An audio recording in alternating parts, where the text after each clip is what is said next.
All right, EntreArchitect community, it's 4 p.m. Eastern, which means it's time for the EntreArchitect Context and Clarity live conversation for Thursday, August 25th, 2022. Thanks for joining us today. As you get here, say hi. Let us know that you're here and let us know where here is for you. Where are you joining this conversation from? If we've never met before, my name is Jeff. I'm in Indianapolis. I come here every weekday afternoon at 4 p.m. Eastern for one reason, so that we can find clarity around the things that matter most to you, the architect. It doesn't matter if you're the employee of a firm or you own your own firm. Maybe you've circled a date on the calendar. You said 2022 is my year and you're on the runway to starting your own thing. Or maybe you have owned your own firm for a year or 10 years or 27 years, and you're starting to rethink or reimagine what that firm could or probably even should be. All of the topics that we cover, one topic every day, they all fall under the broad umbrella of the business of architecture, and they're all the need to know topics for the success of small firm architects just like you. So thanks for joining us today. As usual, for these Context and Clarity live conversations, I am joined by Katharine MacPhail. Hi, Katharine. Hello, Jeff. How's Massachusetts today? I just about said Boston. I got to get out of that habit. No, not Boston. It's pretty awesome today. Oh, it's Awesome. Yeah. Humid is very humid, about 85 or so, just to give you the full report. A good 2022 summer. That's right. That's about it. It's been one of those this year. Well, glad you're with me and glad everybody else is chiming in. I see a variety of places that are coming from. I see a Twitch and a Facebook and a LinkedIn. Scott Thrift is the first on my screen. He says, "Happy Thursday." From the city by the bay. Scott's in San Francisco. He's the first on my screen, which means he's the winner of today's John Kinney Memorial Crocheted Bathtub Award. And he's also on Twitch. Maybe it's a race between Scott and Kurt to see who gets to lead the Twitch army to the conversation today. But great to have you here, Scott. Jessica says she owes Jefferson an email. I don't see Jefferson's comment showing up, so we need to. That's a good reminder. Thank you for the link down there. If you are maybe like Jefferson and you're over on Facebook and you're commenting away, your comments just aren't showing up on the screen like everybody else's. It's because you are in a private Facebook group, and Facebook has some policies about privacy, which say that your name, your likeness, your comments can't leave the private group unless you give them permission. So there is a URL at the bottom left of your screen right now. It's chat.restream.io/FB, as in Facebook. Type that into your browser window. A couple of clicks later, you'll give Facebook permission to let those things out. Your comments will start showing up on the screen. All of your problems will be solved, and we can all whistle a tune and go away for the day. I don't know. Maybe it doesn't exactly work like that, but after the hours but up, you can go away. After the hours up, after our conversation is over here, you can. But if you're someone like Jefferson, who I know has done this before, just a reminder that it expires at some point. I don't know what the time limit is, so you may have to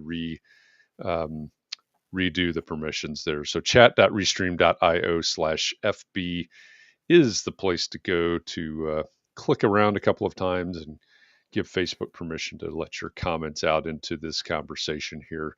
So Jessica, thank you for, first of all, for the segue and the heads up, and welcome back from Los Angeles. Daryl, welcome from Rochester, New York.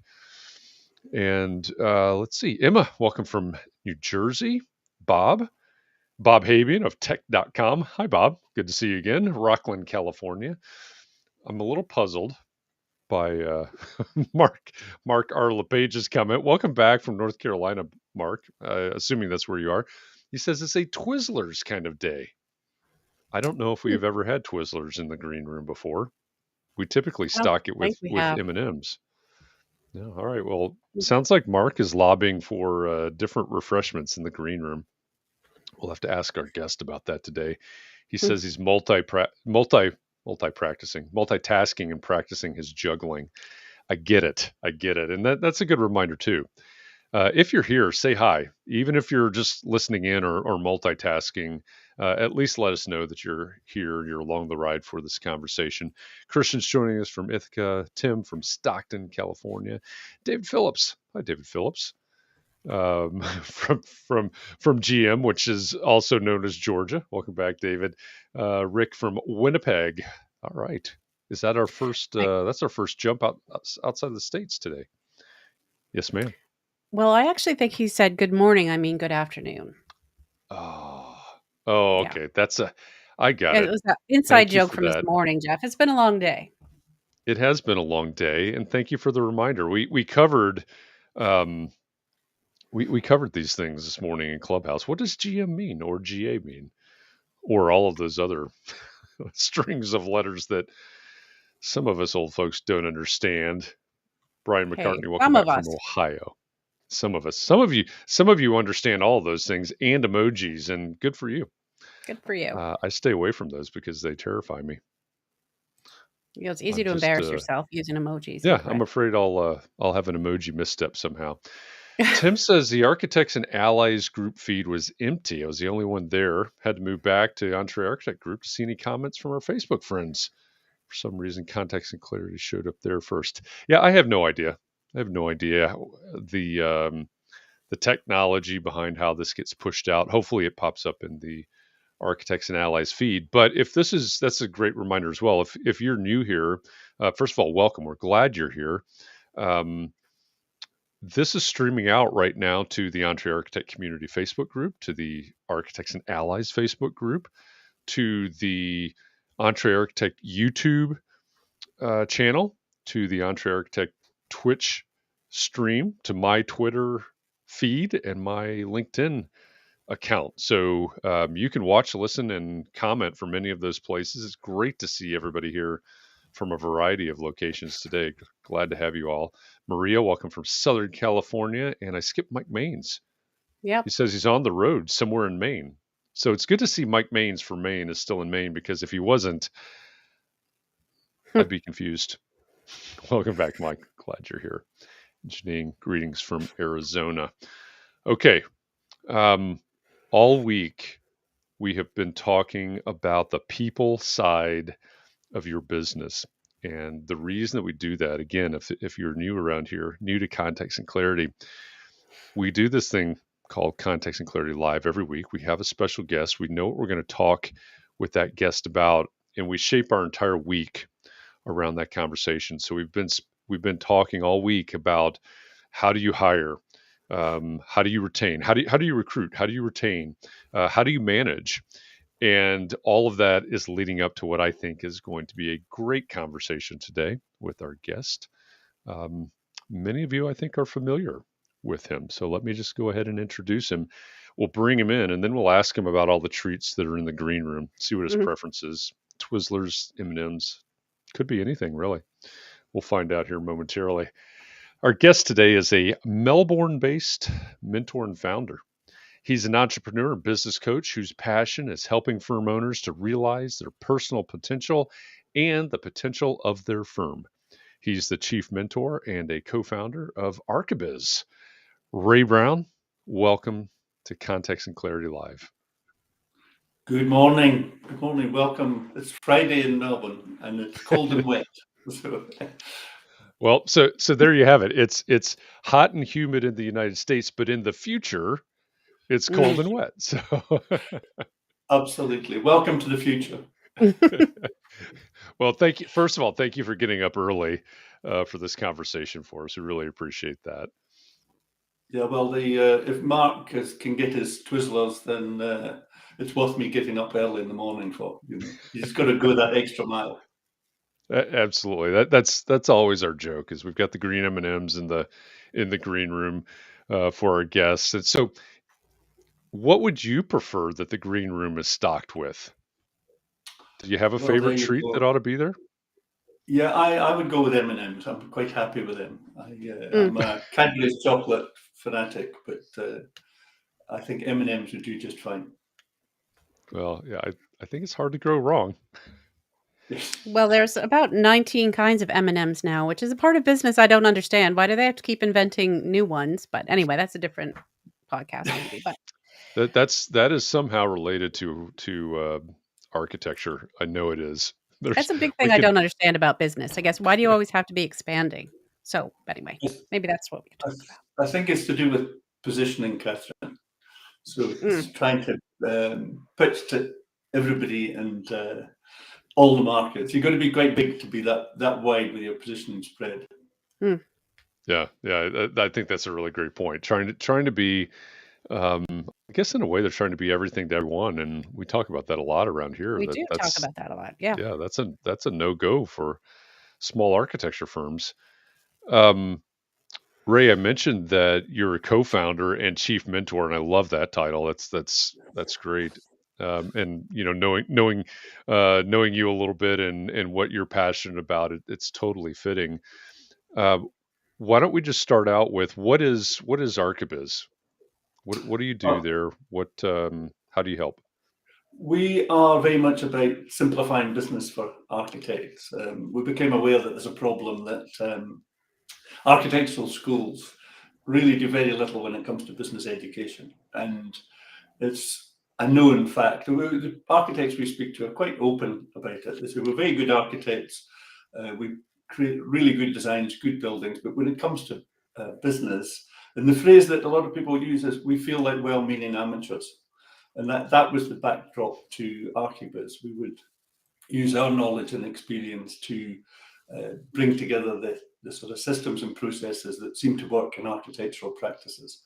Because everybody says this phrase about you need to work on your business, not in your business, or you've got to do both. But nobody actually tells you how to work on your business. And that's really why ArchiBiz exists, is to give people simple systems and processes to allow them to make the most of their opportunity as architects. Yeah, so as someone that teaches professional practice, um, and I actually the master's section, MArch section of pro practice that I teach, I actually call it the business of architecture. I really appreciate where you're coming from when you talk about that, because it is something that's missing, and we're trying to change it, but I'm glad that ArchiBiz is around. But I know that your experience and your expertise starts outside of architecture. Yep. So what what moment of weakness, or what was it that led you from all of your experience to trying to help specifically architects? Well, I had a long career as a CEO. I had my own business. I ran businesses for other people. And then I relocated to Australia in 2005 with my family. Been a business coach since then. And at one point I thought, yeah, what's the long-term plan? I'll take my knowledge and expertise online. I'll go and drink pina colada on the beach, and the money will just roll in. And it didn't quite work out like that. So we built our fascination, really, or my fascination, and I think the fascination of the people who work with ArchiBiz, is helping technicians become leaders. And that transformation it's easy to speak about, and people speak about leadership, but what does that actually mean? What does it mean to be a leader and a business owner? And it's as much about mindset as it is about skills. So I was working as a business coach with some architects. They seem to be quite a nice bunch of people. They seem to be quite receptive to development, and that was really the catalyst. The two things together, taking the technician to the leader, and everybody in marketing tells us we've got a niche and we've got to be very clear who the target market is. So there are plenty of architects around the world that I think need what we offer, and that was the catalyst. So ArchiBiz since then has gone from strength to strength, and we now have clients in the UK and the States, and predominantly still in Australia. Well, I mean, you said that the architects that you had met were a great group of people, and I think this audience certainly reflects that. We do have a great group, a great community of small firm architects here with us today. So, they're probably cheering that comment. But you mentioned leaders and technicians, which I think is a really important point that you make. And of course, being specifically focused on architects, we could go down that rabbit hole, but it's not just architects that have this leader versus technician distinction. When you're talking about that in the context of a small firm, what do you mean by that? What do you mean that there are leaders and there are technicians, and where are most architects in that spectrum? Well, as I say, I think it's a big mindset shift. When we're managing people, sometimes there's a big connection, I think, sometimes between leadership and sales, because you're selling ideas and you're developing other people. And the key distinction for me is the difference between questions and answers. So if you're a technician, whether you're a lawyer, accountant, architect, you spend your life providing answers to people. People come to you with a problem, you give them a solution. Then you become a leader, and you cannot have all the answers to every problem within a business. So you need to develop those questioning skills. That ties into coaching and helping other people. And that really is the big shift in architecture and as I say, it overlaps with sales and understanding clients, that you've got to be prepared to ask the questions and not dash to a solution. And we sometimes speak about living in the grey a little bit. We're running a business is living in the grey. You don't always have all the answers, and trying to rush to the answers or use a very quick solution that you've got from someone else. It doesn't always work. You've got to develop your own style. You've got to develop your own business. And you've got to develop something that works for you and your team. Yeah, that makes sense. I get that. Christian's asking a question here, which takes me on a little bit of a tangent that I hadn't necessarily planned on, but I actually like this tangent a lot. Why ArchiBiz and not, for instance, Dr. Biz? And well, I'll just leave it there for the moment. Why ArchiBiz and not Dr. Biz? Well, it's a really interesting question that I decided that I didn't want to be CEO. I'd been CEO long enough. So our CEO is Beck Kimster, who's looks very different to me and brings a huge range of different skills to the business. And yesterday we were speaking about how transferable the ArchiBiz IP is to other industries, whether that be doctors or accountants or lawyers or engineers, and there's a real opportunity, because the material that we present and the methodology that we suggest for people, it's not architect specific. It's basic business practice, and in the courses that we do, we use the analogy of I used to speak about chess and say, you've got to learn the rules of the game. And then a client said to me, well, business is not that complicated. The way that you explain business is really quite simple. So we now use the analogy of snakes and ladders. And we say, somebody needs to tell you the rules of the game, or it's just building equipment and reptiles and coloured boxes. It took me 10 minutes to explain snakes and ladders to my 10-year-old grandson, but without that 10 minutes, he would have been bored and wandered off. And business is very much the same. It's about what are the basics? How do we run a business? How do we use financials to develop and transform the business into something that's fun and profitable? And those are the things that we are now seeing our clients get that they thought was impossible. Can this be fun, or is it always going to be hard work? Can I make money and be paid properly for what I do? And we've demonstrated now, we've just come to the end of the financial year in Australia. We've got a whole range of clients that are making really substantial profit in their businesses after paying themselves a reasonable salary. Why would an architect work for themselves for less than they could be paid working for a firm down the road? And we hear that over and over again. I don't pay myself that much so I can employ these other people. Well, I think that's a recipe for an unhappy home life, at least. Yeah. And the reason that I really wanted to go down this tangent, everything that you just said just rings so true to me.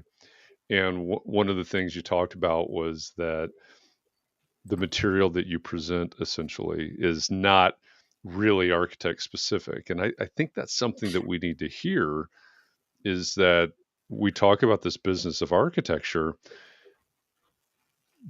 but it's a business, right? Yeah. And there are business fundamentals that we need to understand that may not be that different than Dr. Biz or Lawyer Biz or whatever.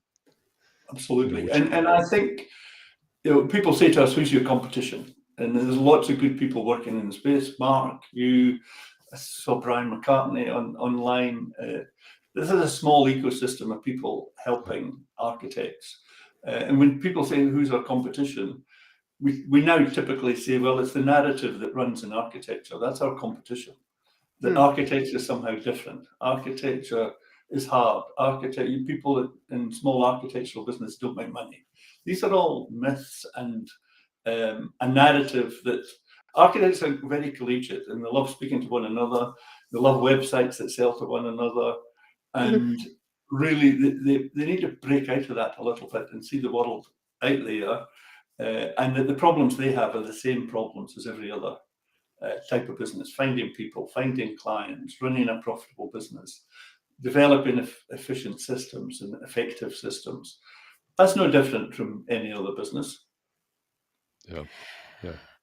I have a theory about why architects don't want to sell or want to talk about business, really, is because that years ago, 100 years ago or more, it was a gentleman's profession, and it's not polite to talk about money or look like you're trying to work for money or anything like that? Do you think that could be the source of our I problem? think we have a quote in our what we call the DAPS course, Designing Architectural Practice Success.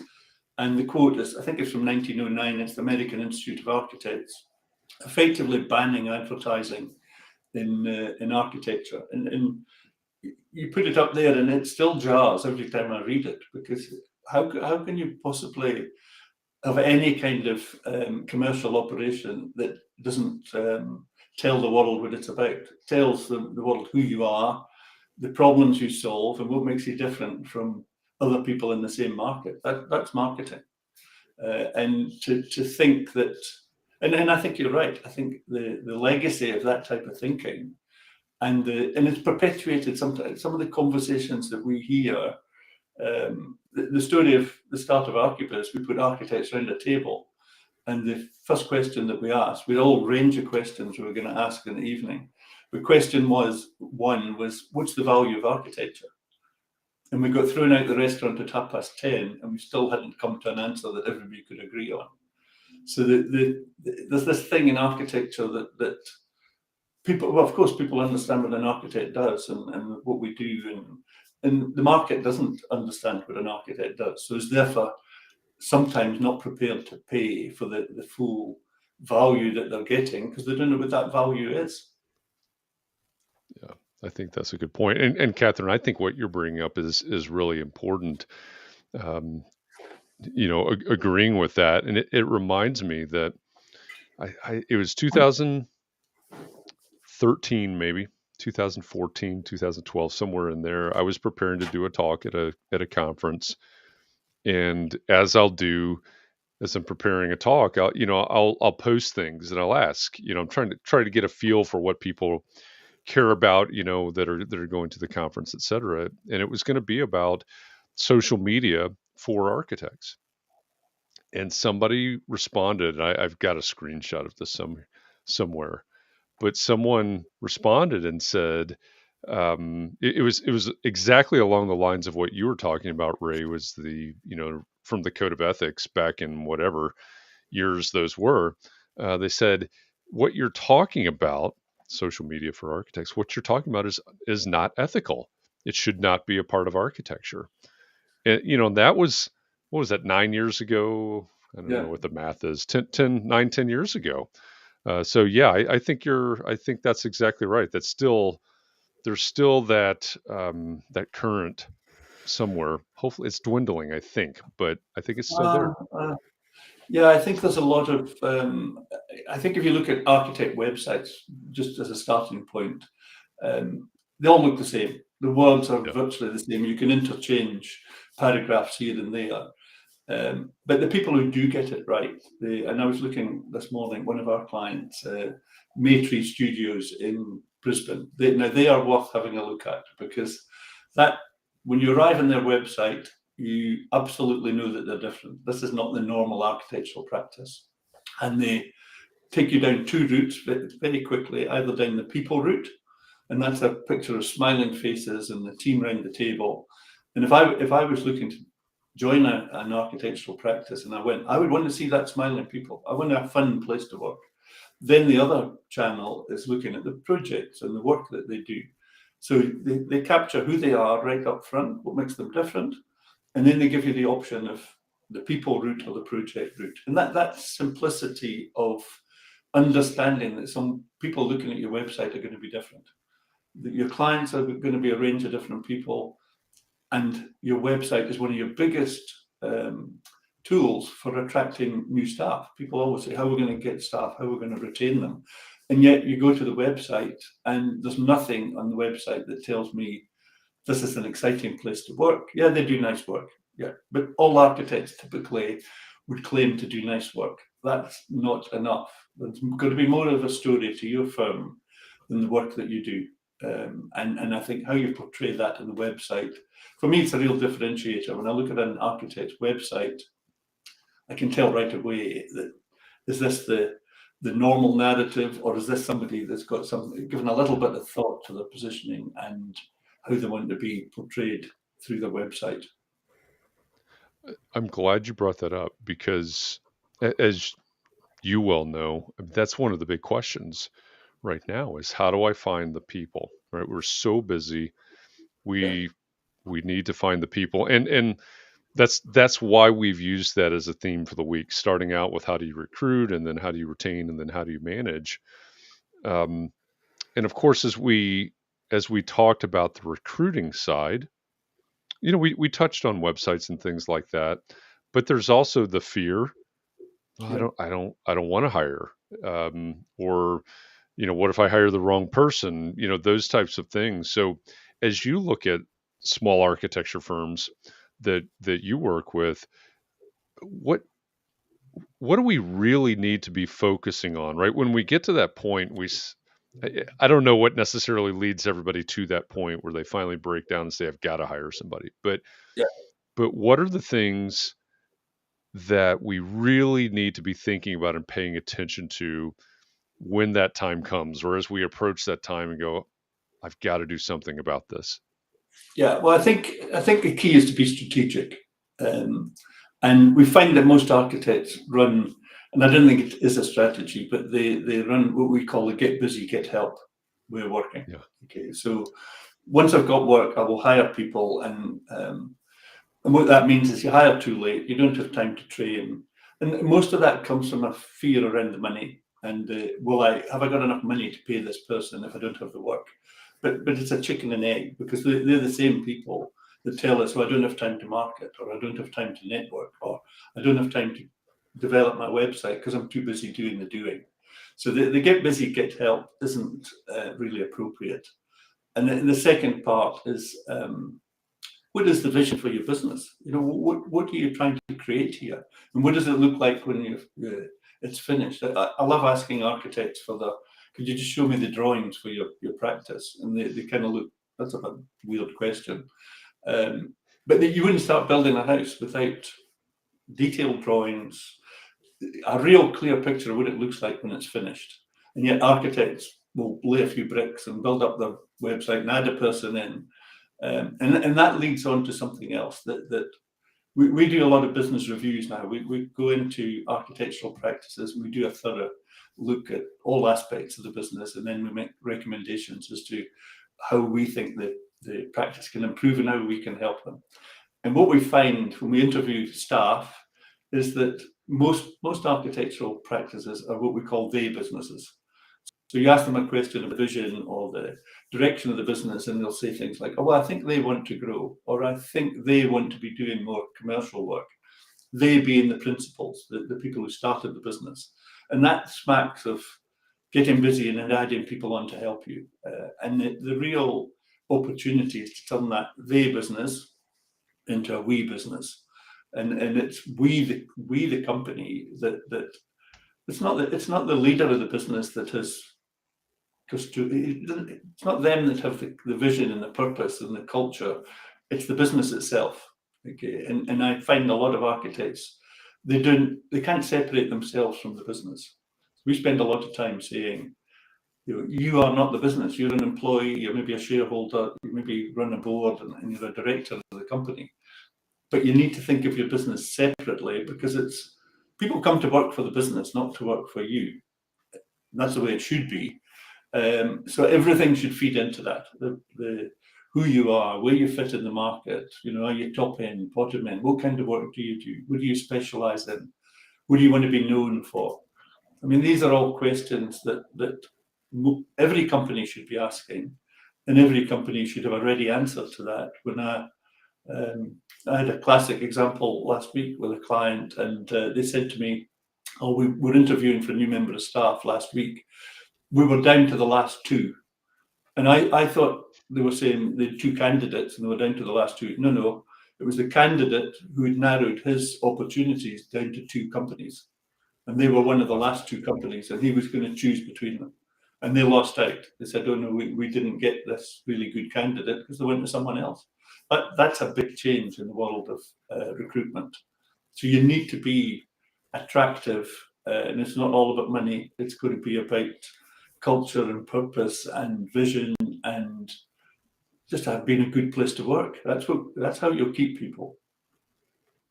That's one of the things that I was talking to students about this morning. In fact, is hey, so this group of students are fourth year students, and they'll start their internship period in January, I guess it'll be. And that's one of the things I said is, listen, you have a great opportunity. We don't always have that, right? Depending on the cycles of the economy, sometimes the job market is not good. Right now, you as a student looking for, or someone looking for a position, hopefully you have options. And so you get to go in and look, and you get to talk in an interview about these are my goals. This is what I want to do. Essentially, what are you going to do to help me achieve my goals? And I think when you flip that around, that puts the pressure on people on firms like this client that you're talking about.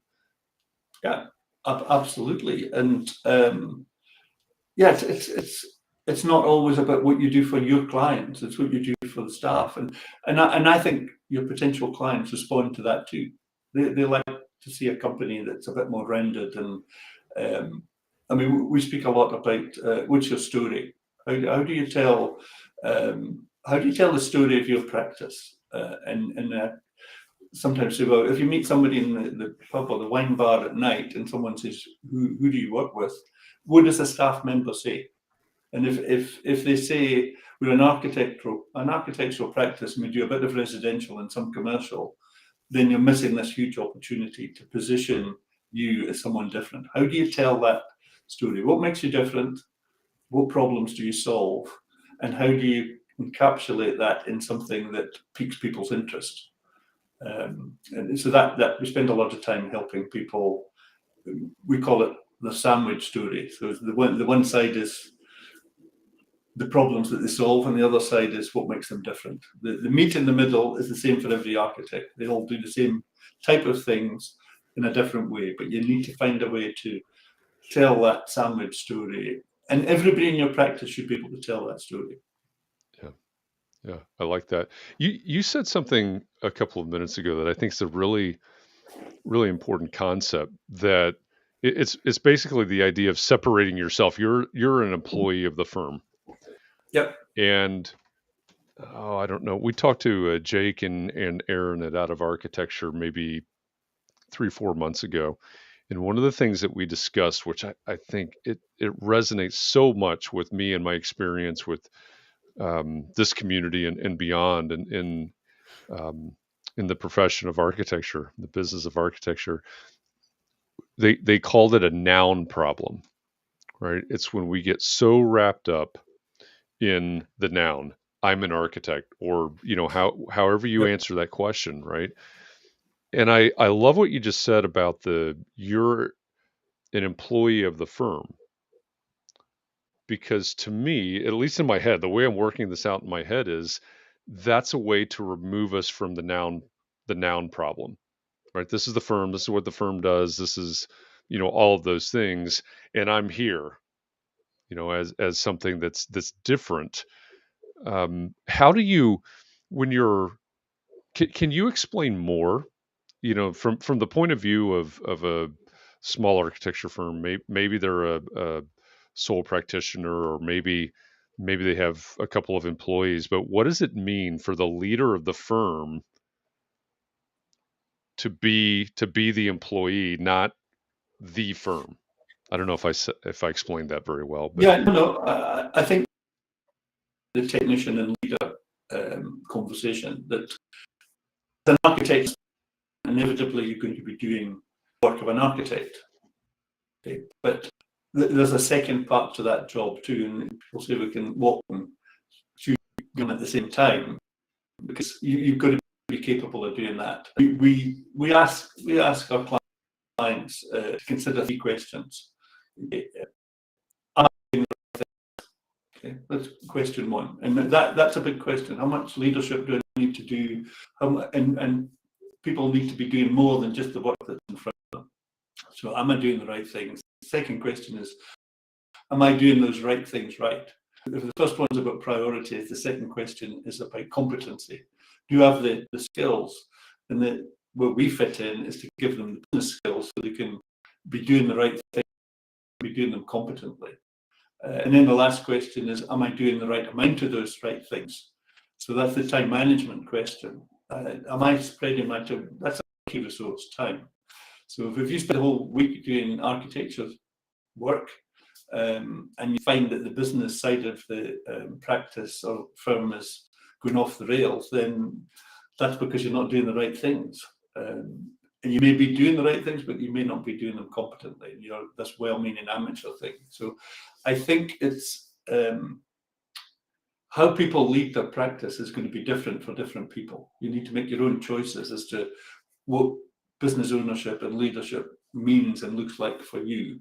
But you can't ignore it. You can't working hard and sort of pushing through is not the answer. You've got to stop and think. You've got to say, what does this firm look like in 6 months' time? Am I doing the things tomorrow or today or next week that's going to make a big impact on how the practice looks like in 6 months or a year? What do I want it to look like in 6 months and a year? And the technician piece comes in there too, because you need to have that vision without always putting the technician hat on. And the technician question is how. But how are we going to get there? How are we going to do that? How are we going to grow? How are we going to get more clients? You've got to believe. You've got to say, if you're capable of delivering, having that, whether it is 10-person practice, 5-person practice, get that solid as a vision, and then do what you need to do tomorrow. Do what you need tomorrow and the day after. That's as much as you can control. Those two, and the next steps, absolutely crucial. Yeah, that makes sense. We can only control what we can control. For somebody that's, again, maybe they're a sole practitioner, maybe they have a couple of employees. As you well know, right, there a lot of these firms, or a lot of people in that scenario are struggling with exactly what you just described. How do I wrangle this thing? How do I wrangle this, get the work done, lead, all of those? And so then I think one of the questions, and I think Nicole asked this maybe in Clubhouse this morning. So as I start to wrangle those things, I also need to be looking out into the future. And you just said, what's this look like in 5 years? So what does it look like to not only wrangle the things we have to wrangle today, but then evolve into some sort of growth mode for the future? Yeah, well, we've got a concept called the mountain of sustainable success. Okay, that's what everybody wants. Okay. three certainties in the business: certainty of income, workflow, and impact on the marketplace. And in an ideal world, how we would climb that mountain would be we would specialize. What we're good at, what work are we going to do for whom? Then we would systemize, put systems and processes in place, and then we would scale. Okay, but most practices jump the mountain. They specialize to some extent, and then they scale. Then they get some people, and then some staff. And if we deal with a lot of practices that have got 10 or 15 people, and they hit what we call a brick wall. It's what next? Who go next? How do I feed the beast of these people? Yeah. And a lot of our work is to backfill the systems and processes. It would be much better if we specialised, customized, and then scaled. But none of us do that. We're all in business. Work comes along, we grab it when we can. So it's the concept of what systems and processes do I need to cope with the work that we've got, and to create a foundation to deliver the vision that we've got for the future. And maybe just in passing, you've once or twice spoken about the solo architect. We're developing a view that is a really difficult business model. Okay, we speak to a lot of people.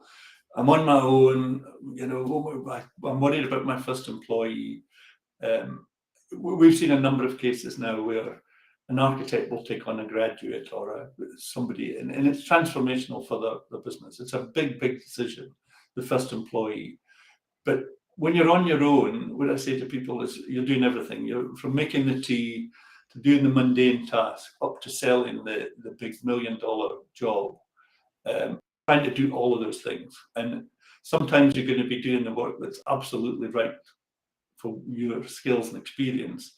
But a lot of the time you'll be doing work that someone at a much lower pay rate could do, and would find it much less frustrating than you do.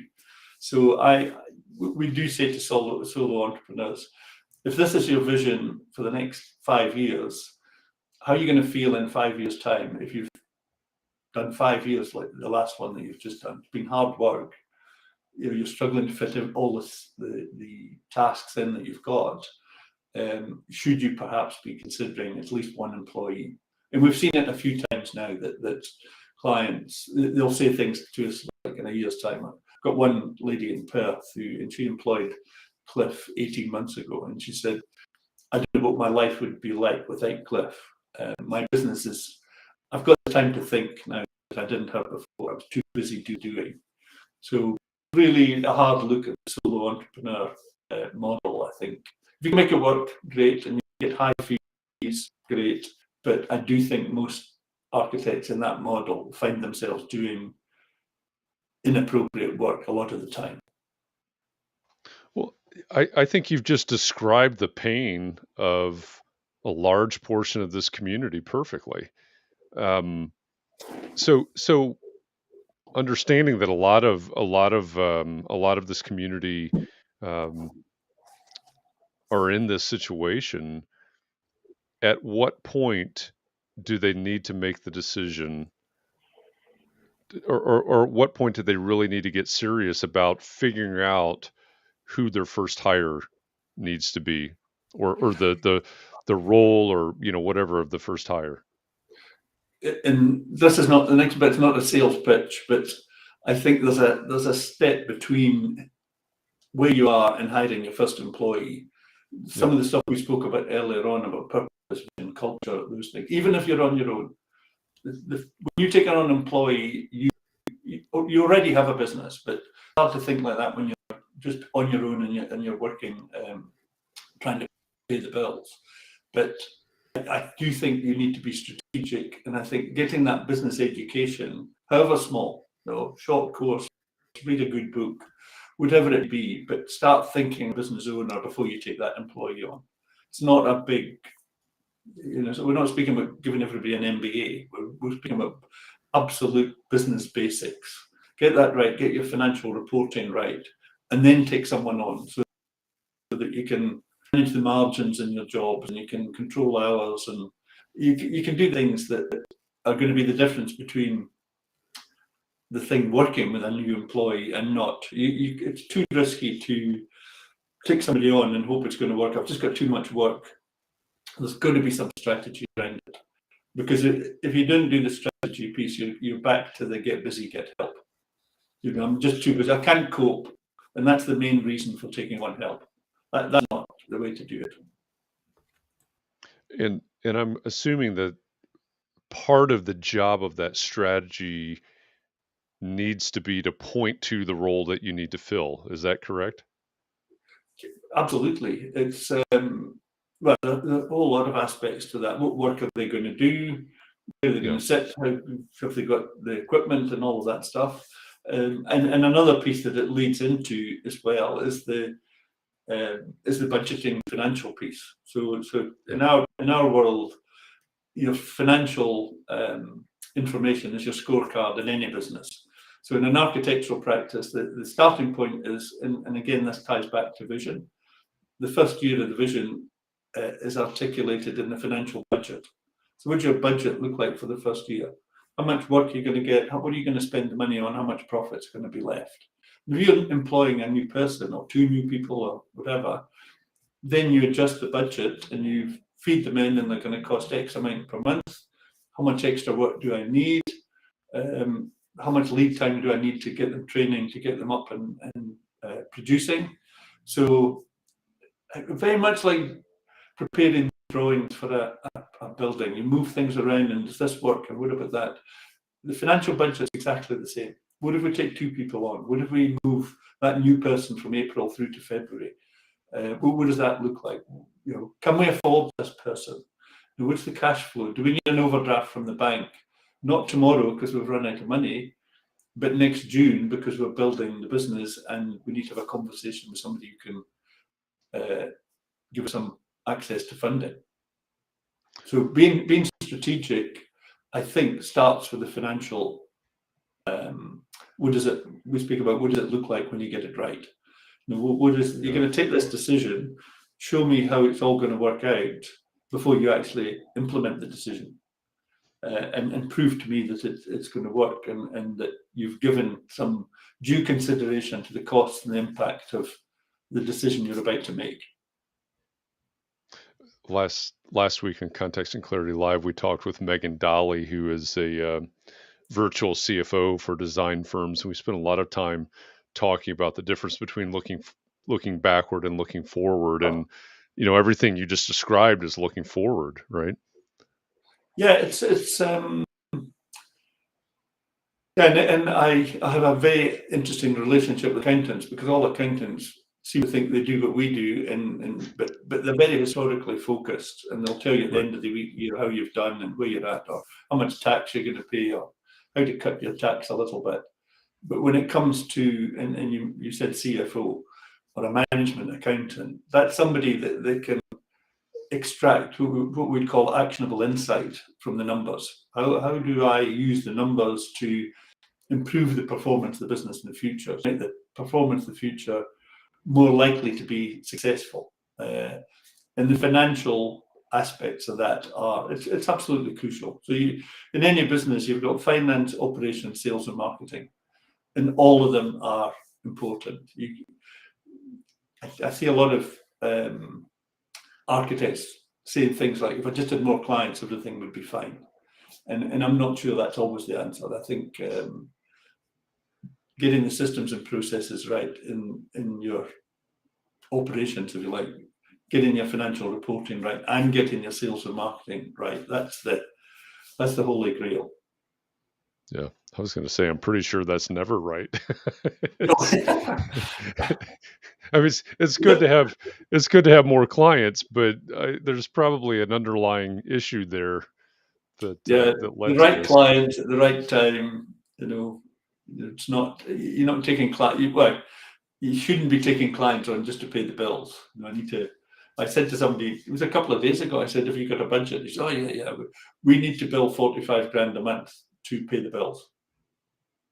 And that was his version of a budget. That was, I said, oh, yeah. I think there's a bit more to it than that. But there's a lot of businesses, not just architects. They look at the bank account at the end of each month and they say, if there's money in the bank, everything's fine. And there's just so many missed opportunities in that way of thinking. Yeah. What are you going to do with the 45? One of the things that we've talked about a lot this week, and this comes up, I think, again, not just in small architecture firms, probably in all types of small businesses, but you mentioned a graduate earlier, and a common conversation as well. Do I hire a young and or inexperienced person, or do I hire a more senior person, that can maybe take more off of my plate? And obviously this goes back to the strategic approach that you were talking about, but that's just that's something that I find to be one of the most common conversations is, should it be, and that along with, is it a full-time person and is it a part-time or contract person? I think that that comes up a lot, but those are some of the things that are, I think, perennial struggles with small firm architects. Absolutely, and I think it's, as you said there, it's the same in every business. I think if architects could just realise that they're in business, and none of these problems are unique to architecture, and the whole world is thinking about these, particularly at the moment, because there's a shortage of people.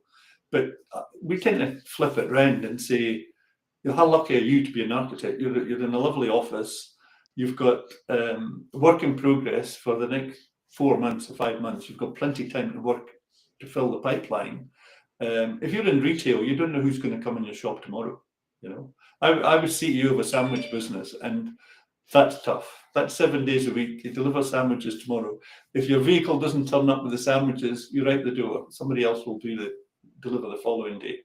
So that, there are much worse industries to be in, and much more difficult business models to run than an architectural practice.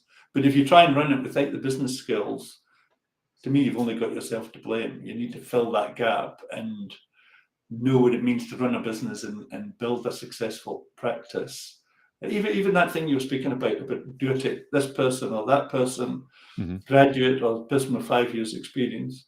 Let me see the two budgets that reflect the road. Tell me about the work that you're going to do that you can't do now if you've got a senior person, and what would the impact of the graduate be? But really think it through and don't make it such a simplistic decision as a graduate or an experienced person. Who knows? Where do you want to be? How quickly do you want to get there? And how much investment are you prepared to make that journey? Yeah. Don't boil it down to it's either a $70,000 or $150,000 decision. No. Exactly. And maybe the $150,000 decision is the right one, but what if you can't find them? What if they are really and there's a sort of unicorn out there of this person that comes into an architectural practice that's a perfect cultural fit. They've got all the experience, the kind of work that you do, and they're just going to slot in like a piece of jigsaw puzzle. And I think to some extent, growing your own has got a lot of merit in an architectural practice. Yeah.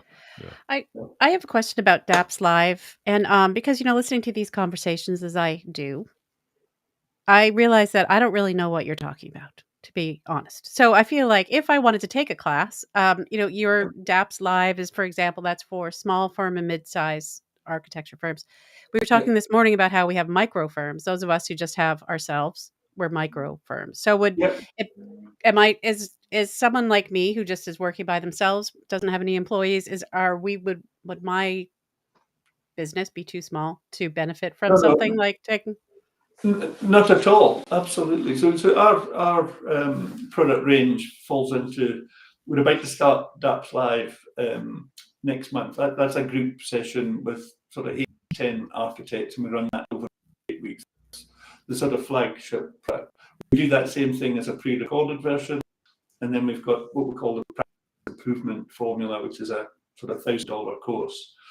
We're experimenting with a few other things too. We've got an program where we bring together really small practices, and they work together month, as if having a board meeting. So the board meeting, we haven't spoken about it today, but that's a big part of our methodology, the once a month strategic conversation. But Katharine, in terms of you would love the DAPS program. You would hear stories of other architects. You would hear how they implement the material. You can see people transform over 8 weeks from I'd really know nothing about business to, gee, this is simpler than I thought, and you'll never guess what I did last week. We started some of this stuff, and it's working already. So by all means, yeah, get yourself on the DAPS live program. It's not too late. Not like too late. 26 years of doing what I'm doing, that I can change. I can still change. No, hey, let's not speak about age, because I've got a few grey hairs here. I should be lying on the beach drinking pina colada. You should be. Yeah, you should be. No, we have a lot of fun on these programs, and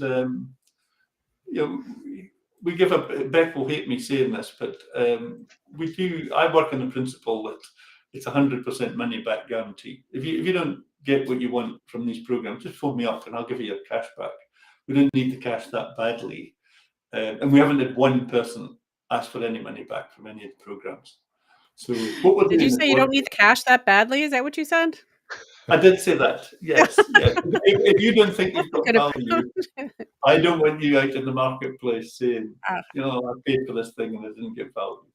I'll happily give you your cash back if it's not what you want.